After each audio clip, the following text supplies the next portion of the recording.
Hi, ನಾನು Sandeep from tech in Kannada. ಎಲ್ರಿಗೂ ಇವತ್ತಿನ ಬುಧವಾರದ ಟೆಕ್ ನ್ಯೂಸ್ಗೆ ಸ್ವಾಗತ ಸುಸ್ವಾಗತ.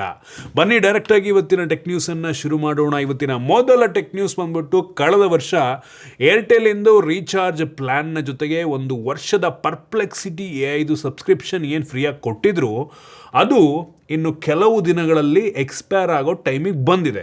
ನೀವು ಅದನ್ನು ರೆಡೀಮ್ ಮಾಡೋ ಟೈಮಲ್ಲಿ ಕಾರ್ಡ್ ಡೀಟೇಲ್ ಅಥವಾ UPI ಮ್ಯಾಂಡೇಟ್ ಏನಾದರೂ ಕೊಟ್ಟಿದ್ರಿ ಅಂತ ಅಂದರೆ ಆದಷ್ಟು ಬೇಗ ಈ ಸಬ್ಸ್ಕ್ರಿಪ್ಷನ್ನ ಬೇಡ ಅಂದರೆ ಕ್ಯಾನ್ಸಲ್ ಮಾಡ್ಕೊಂಬಿಡಿ. ಆಟೋಮೆಟಿಕ್ಕಾಗಿ ದುಡ್ಡು ಕಟ್ ಆಗಿಬಿಡುತ್ತೆ, ಆಯಿತಾ? ಸೊ ತಲ್ಲಿಟ್ಕೊಳ್ಳಿ ಇದನ್ನು. 1 ವರ್ಷ ಮಾತ್ರ ಅವ್ರು ಕೊಟ್ಟಿದ್ದು. ಈ ಜಿಯೋನವರು ಜೆಮಿನಾಯ್ ಪ್ರೋನ 1.5 ವರ್ಷ ಕೊಟ್ಟಿದ್ದಾರೆ, ಆಯಿತಾ? ಅದಕ್ಕೂ ಇನ್ ಕೇಸ್ ನೀವು ಕಾರ್ಡ್ ಗೇಟ್ ಕೊಟ್ಟಿದ್ರೆ ಅದು ಮುಗಿಯೋ ಟೈಮ್ ನೋಡ್ಕೊಳ್ಳಿ, ಕ್ಯಾನ್ಸಲ್ ಮಾಡ್ಕೊಂಬಿಟ್ಟಿಲ್ಲ. ಸುಮ್ಮನೆ ಅವಶ್ಯಕತೆ ಇಲ್ಲ ಅಂದರೆ ಸುಮ್ಮನೆ ದುಡ್ಡು ಕಟ್ ಆಗಿಬಿಡುತ್ತೆ. ಇನ್ನು ಮುಂದಿನ ಟೆಕ್ ನ್ಯೂಸ್ ಬಂದ್ಬಿಟ್ಟು, ಈಗ ಕೆಲವು ದಿನಗಳಿಂದ ಈ ಒಂದು ವಿಡಿಯೋ ತುಂಬ ವೈರಲ್ ಆಗ್ತಾ ಇದೆ. ಇದನ್ನು ನೋಡಿದ್ರೆ ಈಗಿನ ಕಾಲದ ಮಕ್ಳು ಹೆಂಗಿರ್ಬೋದು ಅಂತ ಒಂದು ಬೆಸ್ಟ್ ಎಕ್ಸಾಂಪಲ್, ಆಯಿತಾ? ಈ ಹುಡುಗನ ಏಜ್ ಎಷ್ಟು ಅಂತ ಗೊತ್ತಿಲ್ಲ, ನೋಡಿದ್ರೆ 6-7 ವರ್ಷದ ರೀತಿ ಕಾಣುತ್ತೆ. ಈ ಹುಡುಗ ಅವ್ರ ಅಮ್ಮನ ಫೋನ್ ಹಿಡ್ಕೊಂಬಿಟ್ಟು ಅವ್ರಿಗೆ ಗೊತ್ತಿಲ್ಲದಂಗೆ ಒಂದು ಟಿವಿಯನ್ನು 43 ಇಂಚಿನ ಟಿವಿಯನ್ನು ಆನ್ಲೈನಲ್ಲಿ ಆರ್ಡ್ರ್ ಮಾಡಿಬಿಟ್ಟವನೆ.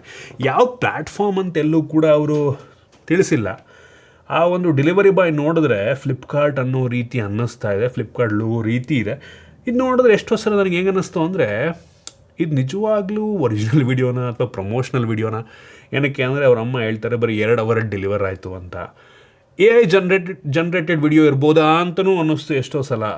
ಬಟ್ ಸ್ಟಿಲ್ ಆ ಹುಡುಗಂಗೆ ನಿಜ ಆಗಿದ್ದರೆ, ಆ ಹುಡುಗಂಗೆ ಅವ್ರ ಅಮ್ಮನ ಫೋನ್ ತೊಗೊಂಡು ಆ ಒಂದು ಆನ್ಲೈನ್ ಪ್ಲ್ಯಾಟ್ಫಾರ್ಮ್ಗೆ ಹೋಗಿ ಆರ್ಡ್ರ್ ಮಾಡಿ ಕ್ಯಾಶ್ ಆನ್ ಡೆಲಿವರಿ ಮಾಡೋದಕ್ಕೂ ತಿಳ್ಕೊಂಡಿದ್ದಾನೆ, ಅಥವಾ ಕಾರ್ಡ್ ಹಾಕಿ ಏನು ಮಾಡೋನೋ ಗೊತ್ತಿಲ್ಲ, ಕ್ಯಾಶ್ ಆನ್ ಡೆಲಿವರಿ ಕೊಟ್ಟವನ ಕಾರ್ಡ್ ಹಾಕಿ ಪೇಮೆಂಟ್ ಮಾಡ್ಬಿಟ್ಟವನೋ ಗೊತ್ತಿಲ್ಲ. ಅದೆಲ್ಲ ಮಾಡೋಕ್ಕೆ ತಿಳ್ಕೊಂಡವನಂದರೆ ಈ ಏಜ್ ಮಕ್ಕಳು ಎಷ್ಟು ಫಾಸ್ಟ್ ಇದ್ದಾರೆ ಯೋಚನೆ ಮಾಡ್ಕೊಳ್ಳಿ.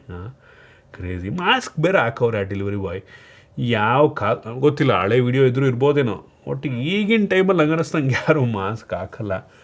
ಏನೋಪ್ಪ ಅದೇನೋ ಗೇಮ್ ಮಾಡೋಕ್ಕೆ ಕೊಡಲಿಲ್ಲ ಅಂತನೋ ಏನೋ ಒಂದು ವಿಷಯಕ್ಕೆ ಅಂತ ಅವ್ರ ಅಮ್ಮ ಏನೋ ಅಂತಾರೊಟ್ಟಿಗೆ. ಏನಪ್ಪ ನಿಜ ಆಗಿದ್ರೆ ಮಾತ್ರ ಈಗಿನ ಕಾಲದ ಮಕ್ಕಳು ಎಷ್ಟು ಫಾಸ್ಟ್ ಅವ್ರು ನೋಡಿ. ಇನ್ನು ಮುಂದಿನ ಟೆಕ್ ನ್ಯೂಸ್ ಬಂದ್ಬಿಟ್ಟು, ನಮ್ಮ ರೈಲ್ವೆ ಮಿನಿಸ್ಟರ್ನ ಪ್ರಕಾರ 2027ನೇ ಇಸ್ವಿಯಷ್ಟರಲ್ಲಿ, ಅಂದರೆ ಮುಂದಿನ ವರ್ಷದ ಕೊನೆ ಅಷ್ಟರಲ್ಲಿ ನಮ್ಮ ದೇಶಕ್ಕೆ ಹೈ ಸ್ಪೀಡ್ ಬುಲೆಟ್ ಟ್ರೈನ್ ಬರುತ್ತಂತೆ, ಆಯಿತಾ? 320 km/h ಸ್ಪೀಡಲ್ಲಿ ಟ್ರಾವೆಲ್ ಮಾಡಬಲ್ ಅಂತ ಬುಲೆಟ್ ಟ್ರೈನ್. ನಂಗೆ ಗೊತ್ತಿಲ್ಲ ಇಷ್ಟು ಫಾಸ್ಟಾಗಿ ರನ್ ಮಾಡಬಲ್ ಅಂತ ಬುಲೆಟ್ ಟ್ರೈನ್ ನಮ್ಮ ದೇಶದ ಟ್ರ್ಯಾಕ್ಗಳಿಗೆ ಸಪೋರ್ಟ್ ಮಾಡುತ್ತಾ? ಆ ಒಂದು ಟ್ರ್ಯಾಕ್ಗಳಲ್ಲಿ ಇಷ್ಟು ಫಾಸ್ಟಾಗಿ ಓಡಿಸ್ಬೋದಾಗ ಗೊತ್ತಿಲ್ಲ. ಒಟ್ನಲ್ಲಿ ತಗೊಂಬರ್ತಾರಂತೆ. ಮೊನ್ನೆ ಒಂದು ಹೈಡ್ರೋಜನ್ ಪವರ್ ಟ್ರೈನ್ನ ಕೂಡ ಆ್ಯಕ್ಚುಲಿ ಲಾಂಚ್ ಮಾಡಿದ್ರು. ರನ್ ಆಗ್ತಾಯಿದೆ ಒಂದು ಜಾಗದಲ್ಲಿ, ಎಕ್ಸ್ಪೆರಿಮೆಂಟಲಾಗಿ ಆಗ್ತಿತ್ತು. ಆಮೇಲೆ ಈಗ ಪಬ್ಲಿಕ್ಕಿಗೆ ಬಿಟ್ಟಿದ್ದಾರೆ. ಅದು ನಂಗೆ ಅನ್ನಿಸ್ತಂಗೆ ಬೇರೆ ಕಡೆಗೂ ಕೂಡ ಬರ್ಬೋದು. ಈ ಬುಲೆಟ್ ಟ್ರೈನ್ ನಮ್ಮ ಒಂದು ರಾಜ್ಯಕ್ಕೂ ಬರಬೇಕು. ಈಗ ಸದ್ಯಕ್ಕೆ ಅದೇನೋ ಮುಂಬೈ ಅಹಮದಾಬಾದ್ ನಡುವೆ ಈ ಒಂದು ಟ್ರೈನ್ ಬರುತ್ತೆ ಅಂತ ಹೇಳ್ತಾ ಇದ್ದಾರೆ. ಕಂಪ್ಯಾಟಬಲ್ ಇದ್ದರೆ ನಮ್ಮ ಟ್ರೈನ್ಗಳದಕ್ಕೆ ಇದು ಮಾಡಿದ್ರೆ ನಂಗೆ ಅನ್ನಿಸ್ತಂಗೆ ಬರ್ಬೋದೇನೋ. ಲಿಟ್ರಲಿ ಇದು ಬಂತು ಅಂದ್ಬಿಟ್ರೆ 320 km/h ಸ್ಪೀಡ್ ಅಂದರೆ ಅಪ್ಪ ಕ್ರೇಜಿ ಅಲ್ವಾ? ಯೂಶ್ವಲಿ ಈ ಒಂದು ಟ್ರೈನ್ ಹಂಗೆ ಅನ್ನಿಸ್ತಂಗೆ ಡಬಲ್ ಟ್ರ್ಯಾಕ್ ಇರೋ ಕಡೆ ಮಾತ್ರ ಬಿಡ್ತಾರೆ ಅಂತ ಕಾಣುತ್ತೆ. ಮೋಸ್ಟ್ಲಿ ಬೆಂಗಳೂರು ಮೈಸೂರಿಗೆ ಬರ್ಬೋದೇನೋ, ಆಯಿತಾ? ಹಾಸನ್ನು ಬೆಂಗಳೂರಿಗೆ ಇಲ್ಲ, ಸಿಂಗಲ್ ಟ್ರ್ಯಾಕು, ಸ್ವಲ್ಪ ಕಷ್ಟ. ಮೈಸೂರಿಗೆಲ್ಲ ಬಂದ್ಬಿಟ್ರೆ ಲಿಟ್ರಲಿ ಒಂದು ಅರ್ಧ ಗಂಟೆಗೆ ಮೈಸೂರು. ಅರ್ಧ ಗಂಟೆಗೆ ಮೈಸೂರಿಗೆ ಹೋಗ್ಬೋದು ಅಂದರೆ ಯೋಚನೆ ಮಾಡ್ಕೊಳ್ಳಿ. ಅಪ್ಪ ಕ್ರೇಜಿ ಅಲ್ವಾ? ಅರ್ಧ ಗಂಟೆ. ನಮ್ಮ ಬೆಂಗಳೂರಿನಲ್ಲಿ ಒಂದು ಸೈಡಿಂದ ನಾನಿರೋ 8ನೇ ಮೈಲಿಂದ ಮೆಜೆಸ್ಟಿಕ್ ಹೋಗೋಕ್ಕೆ 1 hour ಆಗುತ್ತೆ. ಇಲ್ಲ ಯಶವಂತಪುರದಲ್ಲಿ ಹತ್ತುಬಿಟ್ರೆ ಟ್ರೈನ್ನ, ಯಶವಂತಪುರ ಅಲ್ಲ, ಮೋಸ್ಟ್ಲಿ ಮೈಸೂರಿಗೆ ಹೋಗಬೇಕು ಅಂದರೆ ಸಿಟಿ ಸೆಂಟ್ರಿಗೆ ಹೋಗಬೇಕು. ಅಲ್ಲಿಂದ ಅರ್ಧ ಗಂಟೆಗೆ ಮೈಸೂರಿರ್ಬೋದು. ಅಪ್ಪ ಹಾಸನ್ನು ಬೆಂಗಳೂರಿಗೆ ಬಂದ್ಬಿಡ್ತು ಅಂದರೆ ನಂಗೆ ಅನ್ನಿಸ್ತಂಗೆ ಸೇಮ್ ಒಂದು ಅರ್ಧ ಮುಕ್ಕಾಲು ಗಂಟೆ. ಅಪ್ಪ ಕ್ರೇಜಿ ಅಲ್ವಾ? ಹಿಂಗೋಗಿ ಅಲ್ಲೇ ಹೋಗ್ಬಿಟ್ಟು ಬ್ರೇಕ್ಫಾಸ್ಟ್ ಮಾಡ್ಕೊಂಡು ವಾಪಸ್ ಬಂದ್ಬಿಡ್ಬೋದು.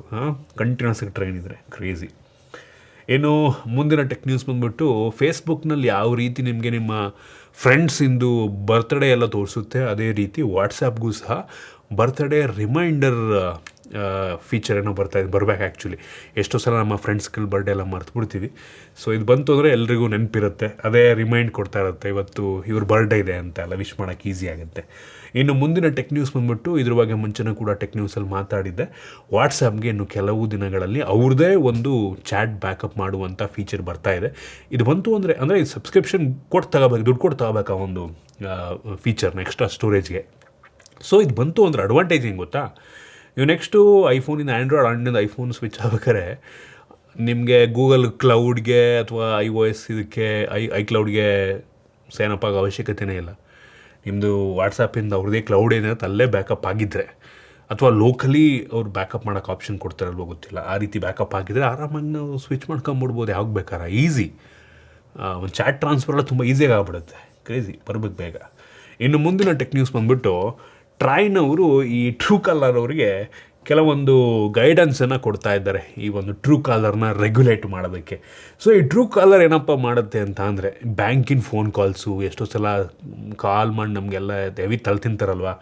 ಅಂದರೆ ಕಾಲ್ಗಳು ಈ 2 ನಂಬರಿಂದ 1600 ನಂಬರಿಂದ ಶುರು ಆಗುತ್ತಲ್ಲ ಅದು, ಆಮೇಲೆ 140 ನಂಬರಿಂದ ಶುರು ಆಗುತ್ತಲ್ವ. Usually true caller by default ಇದನ್ನು ಕೂಡ ಬ್ಲಾಕ್ ಮಾಡಿಬಿಡುತ್ತೆ. ಈ ಗೌರ್ಮೆಂಟ್ನವ್ರು ಏನು ಇನ್ಸ್ಟ್ರಕ್ಷನ್ ಕೊಡ್ತಾ ಇದ್ದಾರೆ ಅಂದರೆ, ಫಿಲ್ಟ್ರ್ ಮಾಡಿ ಈ 1600 ಏನು ಬ್ಯಾಂಕಿಂಗ್ ಕಾಲ್ಸ್ ಎಲ್ಲ ಬರುತ್ತೆ ಅದನ್ನು ನೀವು ಬ್ಲಾಕ್ ಮಾಡೋಂಗಿಲ್ಲ ಅಂತೇನೋ ಇನ್ಸ್ಟ್ರಕ್ಷನ್ ಕೊಡ್ತವ್ರೆ. ನಮಗೆ ಫ್ರೀಡಮ್ ಕೊಡಬೇಕು, ನಾವು ಯಾವುದನ್ನು ಬ್ಲಾಕ್ ಮಾಡಬೇಕು ಬೇಡ ಅಂತ. ಸೊ ಒಟ್ಟಿನಲ್ಲಿ ಟ್ರೂ ಕಾಲರ್ನ ಕೂಡ ರೆಗ್ಯುಲೇಟ್ ಮಾಡ್ತಾ ಇದ್ದಾರೆ ಟ್ರೈನವರು. ಮಾಡಲಿ ಇನ್ನೇನು ಕಂಟ್ರೋಲ್ ಮಾಡಲ್ಲ ಹೇಳಿ, ಎಲ್ಲನೂ ಮಾಡ್ತಾರೆ, ಇದು ಮಾಡಿಬಿಡಲಿ ಅಷ್ಟೇ. ಇನ್ನು ಮುಂದಿನ ಟೆಕ್ ನ್ಯೂಸ್ ಬಂದ್ಬಿಟ್ಟು ಫೈನಲಿ ಎನ್ವಿಡಿಯಾದವರು GeForce Now ಸಬ್ಸ್ಕ್ರಿಪ್ಷನ್ನ ನಮ್ಮ ದೇಶದಲ್ಲಿ ತಗೊಂಬರ್ತಾ ಇದ್ದಾರೆ. ಲಾಂಚ್ ಮುಂಚೆನೇ ಆಗಿತ್ತು, ಪ್ಲ್ಯಾನ್ಸನ್ನು ಫೈನಲಿ ಬಿಟ್ಟಿದ್ದಾರೆ. 2 ಪ್ಲ್ಯಾನ್ ಇದೆ, ಪರ್ಫಾರ್ಮೆನ್ಸ್ ಪ್ಲ್ಯಾನು, ಅಲ್ಟಿಮೇಟ್ ಪ್ಲ್ಯಾನ್ ಅಂತ. ಪರ್ಫಾರ್ಮೆನ್ಸ್ ಪ್ಲ್ಯಾನು ನಿಮಗೆ ತಿಂಗಳಿಗೆ 999 ರೂಪಾಯಿ, ನಿಮಗೆ ದಿನದ ಪಾಸ್ ಸಹ ಇದೆ, ಒಂದು ದಿನಕ್ಕೆ 399 ರೂಪಾಯಿ. ವರ್ತಲ್ಲ, ತಿಂಗ್ಳದ್ದು ತಗೊಳ್ಳೋದು ಒಳ್ಳೆಯದು. ಇದರಲ್ಲಿ ನಿಮಗೆ ಅಪ್ ಟು 1440p ತನಕ ರೆಸಲ್ಯೂಷನ್ ಸಿಗುತ್ತೆ, 60 FPS ಗೇಮ್ ಪ್ಲೇ ನಿಮಗೆ ಸಿಗುತ್ತೆ. ಸೊ ಇದರಲ್ಲಿ ನಿಮ್ಗೆ ಅಂದರೆ ಪ್ರೀ ಅವೈಲಬಲ್ 4500 ಗೇಮ್ಸ್ಗಳಿರುತ್ತೆ, ಆಯಿತಾ. ನೀವು ಬೇಕು ಅಂತ ಅಂದರೆ ನಿಮ್ಮದು ಸ್ಟೀಮ್ ಇರುತ್ತಲ್ವ, ಸ್ಟೀಮ್ ಆಗಿರ್ಬೋದು, ಅಥವಾ ನಿಮ್ಮದು ಎಪಿಕ್ ಗೇಮ್ಸಿಂದು ಲಾಗಿನ್ ಇದ್ದರೆ ಅದನ್ನು ಕೂಡ ಮಾಡ್ಕೊಂಡು ನಿಮ್ಮ ಗೇಮ್ಸನ್ನು ಕೂಡ ಆಡ್ಬೋದು, ಅಥವಾ ಅದರಲ್ಲಿ ಆಲ್ರೆಡಿ ಇರುವಂಥ ಗೇಮ್ಸ್ಗಳನ್ನ ಆಡ್ಕೊಬೋದು. ಇನ್ನೊಂದು ಅಲ್ಟಿಮೇಟ್ ಪ್ಲ್ಯಾನ್ ಅಂತ ಇದೆ, ಇದು ತಿಂಗಳಿಗೆ ಹತ್ತಿರ 2000 ರೂಪಾಯಿ ಆಗುತ್ತೆ. ಇದರಲ್ಲಿ ಅಪ್ ಟು 5K ರೆಸಲ್ಯೂಷನ್ನು, ಅಪ್ ಟು 360 FPS ತನಕ ಗೇಮ್ ಪ್ಲೇ ಸಿಗುತ್ತೆ. ಹೆವಿ ಪವರ್ಫುಲ್ ಆಗಿರುವಂಥ ಸರ್ವರಲ್ಲಿ ನೀವು ಮಾಡ್ತಾ ಇರ್ತೀರ, ಆಯಿತು. ಅದರಲ್ಲಿ ಹೆವಿ ಪವರ್ಫುಲ್ ಆಗಿರುವ ಗ್ರಾಫಿಕ್ ಕಾರ್ಡೆಲ್ಲ ಇರುತ್ತೆ.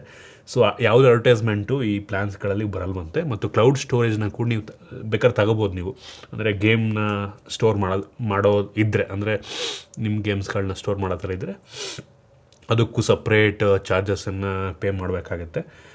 200 GB 299, ತಿಂಗಳಿಗೆ 500 GB 499, 1 TB 799. ಪ್ರೈಸ್ ಅಂದರೆ ಈ ಪ್ಲ್ಯಾನು, ಸರ್ವರಿಗೆ ಪ್ಲ್ಯಾನು ರೀಸನಬಲ್ ಆಗಿದೆ, ಆಯಿತಾ. ನೋಡಿ, ನೀವು RTX graphic card, RAM, storage ಎಲ್ಲ ತಗೋತೀರಾ ಅಂದರೆ ಏನು ಕಡಿಮೆ ದುಡ್ಡಾಗುತ್ತಾ ಈಗ? ಈ ಲೆವೆಲ್ ಪರ್ಫಾರ್ಮೆನ್ಸ್ ನಿಮಗೆ ಬೇಕು ಅಂದರೆ ಏನಿಲ್ಲ ಅಂದರೆ ಒಂದು 3-4 ಲಕ್ಷ, ಇನ್ನೂ ಜಾಸ್ತಿ ಆಗುತ್ತೇನಪ್ಪ, 4-5 ಲಕ್ಷ ರೂಪಾಯಿಂದ PC ಬಿಲ್ಡ್ ಮಾಡಬೇಕಾಗುತ್ತೆ ನೀವು. ಬಟ್ ಇದರಲ್ಲಿ ಹೆಂಗಪ್ಪ ಅಂದರೆ ನಿಮ್ಮ ಹತ್ರ ಒಂದು ಒಳ್ಳೆ ಇಂಟರ್ನೆಟ್ ಇರಬೇಕಾಗುತ್ತೆ, ಸ್ಪೀಡು ಪಿಂಗ್ ಎಲ್ಲ ಕಡಿಮೆ ಇರುವಂಥದ್ದು. ಅದಿದೆ ಅಂದರೆ ಆರಾಮಾಗಿ ಒಂದು ಟ್ಯಾಬಲ್ಲಿ ಬೇಕಾದರೂ, ನೀವು ನಿಮ್ಮ ಫೋನಲ್ಲಿ ಬೇಕಾದರೂ ಜಾಯ್ಸ್ಟಿಕ್ ಅಥವಾ ಕೀಬೋರ್ಡ್ ಅದು ಕನೆಕ್ಟ್ ಮಾಡ್ಕೊಂಡು ನೀವು ಗೇಮನ್ನು ಆಡಬಹುದು. ಲೇಟೆನ್ಸಿ ಯಾವ ಥರ ಇರುತ್ತೋ ಗೊತ್ತಿಲ್ಲ, ಕಾಂಪಿಟೇಟಿವ್ ಗೇಮ್ ಮಾಡೋದು ಗೊತ್ತಿಲ್ಲ, ಆಡ್ಬೋದೇನೋ ಯಾರಿಗೆ ಗೊತ್ತು. ಒಟ್ಟಿನಲ್ಲಿ ಇಂಟ್ರೆಸ್ಟಿಂಗ್ ಆಗಿದೆ, ಆಯಿತಾ. ಇನ್ಯಾರು ಕೂಡ ಗೇಮಿಂಗಿಗೆ ಹೆವಿ ಪವರ್ಫುಲ್ ಆಗಿರುವಂಥ PC ಬಿಲ್ಡ್ ಮಾಡೋ ಅವಶ್ಯಕತೆನೇ ಇಲ್ವ. ಆರಾಮಾಗಿ ಸಬ್ಸ್ಕ್ರಿಪ್ಷನ್ ತೊಗೊಂಬಿಟ್ರೆ ತಿಂಗಳಿಗೆ ಮುಗಿದೇ ಹೋಯ್ತಲ್ಲ. ಈ 999 ರೂಪಾಯಿ ತೊಗೊಂಬಿಟ್ರೆ ವರ್ಷಕ್ಕೆ 12,000 ಆಯಿತು. ಒಂದು ಪವರ್ಫುಲ್ PC ತೊಗೊಂಬಿಟ್ರೆ ಹಬ್ಬ ಅಂದರೆ ಒಂದು 5-6 ವರ್ಷ ಯೂಸ್ ಮಾಡ್ಬೋದು, ಆಮೇಲೆ ಔಟ್ಡೇಟೆಡ್ ಆಗೋಗುತ್ತೆ. 6 ವರ್ಷ ಪೇ ಮಾಡಿದ್ರು ಎಷ್ಟಾಯಿತು ನೀವು? 12, 5, 60, 72,000 ರೂಪಾಯಿ ಆಯಿತು. ಬರೀ 72,000 ರೂಪಾಯಿ. ಕ್ರೇಜಿ. ಬಟ್ ಇದ್ರ ಮೇಲೆ ನೀವು ಅಡಿಷ್ನಲ್ ಗೇಮ್ಸಿಗೆ, ಅಂದರೆ ಇರೋ ಗೇಮ್ ಆಡ್ಬೋದು, ಬಟ್ ಎಕ್ಸ್ಟ್ರಾ ಗೇಮ್ಸ್ ಬೇಕಂದ್ರೆ ಅದಕ್ಕೆ ದುಡ್ಡು ಹಾಕಬೇಕಾಗುತ್ತೆ. ಈ ಥರ ಎಲ್ಲ ಇದೆ. ನೋಡ್ಕೊಳ್ಳಿ, ನಿಮಗೆ ವರ್ತ್ ಅನಿಸಿದ್ರೆ ತಗೊಳ್ಳೋರು ತಗೋಬೋದು, ದುಡ್ಡಿರೋ. ಇನ್ನು ಮುಂದಿನ ಟೆಕ್ ನ್ಯೂಸ್ ಬಂದುಬಿಟ್ಟು, ಕಳೆದ ಕ್ವಾರ್ಟ್ರಿಗೆ ಕಂಪೇರ್ ಮಾಡಿಕೊಂಡ್ರೆ ಎಕ್ಸ್ಪೆಕ್ಟ್ ಮಾಡಿದ ರೀತಿ ಈ ಒಂದು ಕ್ವಾರ್ಟ್ರಲ್ಲಿ ಸ್ಮಾರ್ಟ್ಫೋನ್ಸಿಂದು ಗ್ಲೋಬಲ್ ಸೇಲ್ಸು ಕಿತ್ಕೊಂಡು ಡೌನ್ ಆಗಿದೆ. 11% ಸೇಲ್ಸು ಈ ಇಯರ್ ಆನ್ ಇಯರ್ ಡೌನ್ ಆಗಿರುವಂಥದ್ದು, ಆಯಿತಾ. ಇನ್ನು ಮಾರ್ಕೆಟ್ ಶೇರ್ ನೋಡೋದಕ್ಕೆ ಹೋದರೆ ಬ್ಯಾಕ್ ಟು ನಂಬರ್ 1 ಪೊಸಿಷನ್ನಿಗೆ ಈ ಸ್ಯಾಮ್ಸಂಗ್ ಬಂದಿದೆ. ಸೊ ಆಪಲ್ ಸೇಮ್ ಮತ್ತೊಮ್ಮೆ 2ನೇ ಸ್ಪಾಟಲ್ಲಿದೆ. ಸೇಲ್ಸ್ ಒಟ್ಟಿಗೆ ಎಲ್ಲ ಬ್ರ್ಯಾಂಡಿಂದು ಡೌನ್ ಆಗಿದೆ. ಇದರಲ್ಲಿ ಎಷ್ಟು ಡೌನ್ ಆಗಿದೆ ಅನ್ನೋದಿಲ್ಲ, ಜಸ್ಟ್ ಮಾರ್ಕೆಟ್ ಶೇರ್ ಪರ್ಸೆಂಟೇಜ್ ಇದೆ. ಒಟ್ಟಿನಲ್ಲಿ ಓವರಾಲ್ ಸೇಲ್ಸಲ್ಲಿ 11% ಡೌನ್ ಆಗಿರುವಂಥದ್ದು ಕನ್ಫರ್ಮು. ಸೊ ಆಬ್ವಿಯಸ್ಲಿ ಪ್ರೈಸ್ ಎಲ್ಲ ಜಾಸ್ತಿ ಆದಮೇಲೆ ಯಾರು ತಾನೇ ತೊಗೋತಾರೆ? 11% ಈಗ ಡೌನ್ ಆಗಿದೆ. ಮುಂದಿನ ಕ್ವಾರ್ಟರ್ ಇನ್ನೂ ಹೆವಿ ಡೌನ್ ಆಗುತ್ತೆ. ಸದ್ಯಕ್ಕಂತೂ ಈ ಸ್ಮಾರ್ಟ್ಫೋನ್ಗಳ ಬೆಲೆ ಕಡಿಮೆ ಆಗೋ ಸೂಚನೆಗಳೇನು ಕೂಡ ಕಾಣ್ತಾ ಇಲ್ಲ. ಇನ್ನು ಮುಂದಿನ ಟೆಕ್ ನ್ಯೂಸ್ ಬಂದ್ಬಿಟ್ಟು ನಾಯ್ಸ್ ಅವರು ಒಂದು ಡಿಸ್ಪ್ಲೇ ಇಲ್ಲದ ಒಂದು ಫಿಟ್ನೆಸ್ ಬ್ಯಾಂಡನ್ನು ಲಾಂಚ್ ಮಾಡ್ತಾ ಇದ್ದಾರೆ. 10 ದಿನಗಳ ಬ್ಯಾಟ್ರಿ ಬ್ಯಾಕಪ್ ಎಲ್ಲ ಇರುತ್ತಂತೆ, AI ಪವರ್ಡ್ ಅಂತೆ. ಈ ಒಂದು ವಾಚಿಗೆ 10,000 ರೂಪಾಯಿ ಆಗುತ್ತಂತೆ. ತಲೆಗೊಡಿಬೇಕು, ಈ ಒಂದು ನಾಯ್ಸ್ ಬ್ರ್ಯಾಂಡಿಂದ 10,000 ರೂಪಾಯಿ ಕೊಟ್ಟು ಯಾವನ್ ಗುರು ತೊಗೋತಾನೆ? ಇದೇ ಬೆಲೆಗೆ ಗೂಗಲ್ನವರು ಮೊನ್ನೆ ಲಾಂಚ್ ಮಾಡಿದಂಥ ಫಿಟ್ಬಿಟ್ ಏರ್ ಬರುತ್ತೆ. ಇದಕ್ಕಿಂತ ಒಳ್ಳೆ ಬ್ರ್ಯಾಂಡು, ಬ್ಯಾಟ್ರಿ ಬ್ಯಾಕಪ್ ಇದಕ್ಕಿಂತ ನಂಗೆ ಚೆನ್ನಾಗಿದೆ. 15 ದಿನ ಅಂತ ಕಾಣುತ್ತದು. ಅಥವಾ ಊಪ್, ನೋಡೋದಕ್ಕೆ ಊಪ್ ಫಿಟ್ನೆಸ್ ಬ್ಯಾಂಡ್ ರೀತಿಯೆಲ್ಲ ಇದು ಕಾಣ್ತಾ ಇದೆ. ಊಪು ಹೆವಿ ಎಕ್ಸ್ಪೆನ್ಸಿವ್, 25,000 ವರ್ಷಕ್ಕೆ. ಈ ಒಂದು ಫಿಟ್ಬಿಟ್ ಇಯರು ನಿಮ್ಗೆ ಒನ್ ಟೈಮ್ ಪರ್ಚೇಸ್ ಫ್ರೀಯಾಗೆಲ್ಲ ಟ್ರ್ಯಾಕಿಂಗ್ ಎಲ್ಲ ಮಾಡ್ಕೊಂಬಿಡ್ಬೋದು. ಅದರಲ್ಲೂ ಕೂಡ ಕೆಲವೊಂದು ಪೇಯ್ಡ್ ಸಬ್ಸ್ಕ್ರಿಪ್ಷನ್ ಇದೆ, ಅದು ಬೇಡ ಅಂದರೂ ಕೂಡ ಯೂಸ್ ಮಾಡ್ಬೋದು. ಬಟ್ ಊಪಲ್ಲಿ ನಿಮ್ಗೆ ಆ ರೀತಿ ಅಲ್ಲ, ವಿತೌಟ್ ಸಬ್ಸ್ಕ್ರಿಪ್ಷನ್ ಯೂಸ್ ಮಾಡೋದಕ್ಕೆ ಆಗಲ್ಲ ನೀವು. ಆ ಥರ ಈ ನಾಯ್ಸ್ ಅವ್ರಿಗೆ ಏನಕ್ಕೆ 10,000 ಲಾಂಚ್ ಮಾಡ್ತವ್ರು ಗೊತ್ತಿಲ್ಲ. ಯಾರು ತೊಗೋತಾರೆ 10,000 ಕೊಟ್ಟು ಅಂತ ಗೊತ್ತಿಲ್ಲ. ಏನಪ್ಪ. ಇನ್ನು ಮುಂದಿನ ಟೆಕ್ ನ್ಯೂಸ್ ಬಂದುಬಿಟ್ಟು ಸ್ಯಾಮ್ಸಂಗ್ ಅವರು ಮೊನ್ನೆ Samsung Galaxy M47 5G ಸ್ಮಾರ್ಟ್ಫೋನ್ನ launch ಮಾಡಿದರು. 26,000 ರೂಪಾಯಿಗೆ ಲಾಂಚ್ ಮಾಡಿದರು. ಲಾಂಚ್ ಆಗಿ ಏನೊಂದು 10-15 ದಿನವೂ ಆಗಿಲ್ಲ, ಆಲ್ರೆಡಿ ಪ್ರೈಸ್ 7,000 ಜಾಸ್ತಿ ಆಗಿದೆ. ಇದ್ರ ಬಗ್ಗೆ ನಾನು ವಿಡಿಯೋದಲ್ಲೂ ಕೂಡ ಹೇಳಿದ್ದೆ. 7,000 ರೂಪಾಯಿ ಜಾಸ್ತಿ ಆಗಿದೆ ಪ್ರೈಸು. ಅದು ಜಸ್ಟ್ ಇಂಟ್ರೊಡಕ್ಟರಿ ಪ್ರೈಸ್ ಆಗಿತ್ತು. ಸೊ ಒಳ್ಳೆ ಪ್ರೈಸಿಗೆ ಲಾಂಚ್ ಮಾಡಿದ್ರು ಒಟ್ಟಿಗೆ. ಈಗ ಅದು 33,000 ರೂಪಾಯಿ. ಯಾರು ಗುರು ತೊಗೋತಾರೆ 33,000? ಯಪ್ಪ, ಆಲ್ರೆಡಿ ತಗೊಂಡಿರೋರು ಬುದ್ಧಿವಂತರು ನಂಗೆ ಅನ್ನಿಸ್ತಂಗೆ ಅಷ್ಟೇ, ಏನು ಮಾಡೋಕ್ಕಾಗಲ್ಲ. ಇದಿಷ್ಟು ಇವತ್ತಿನ ಟೆಕ್ ನ್ಯೂಸ್. ಐ ಹೋಪ್ ನಿಮಗೆ ಇವತ್ತಿನ ಟೆಕ್ ನ್ಯೂಸಲ್ಲಿ ಕೆಲವೊಂದು ಹೊಸ ವಿಷಯದೊಳಗೆ ಸಿಕ್ಕಿದೆ ಅಂತ ಅನ್ಕೋತೀನಿ.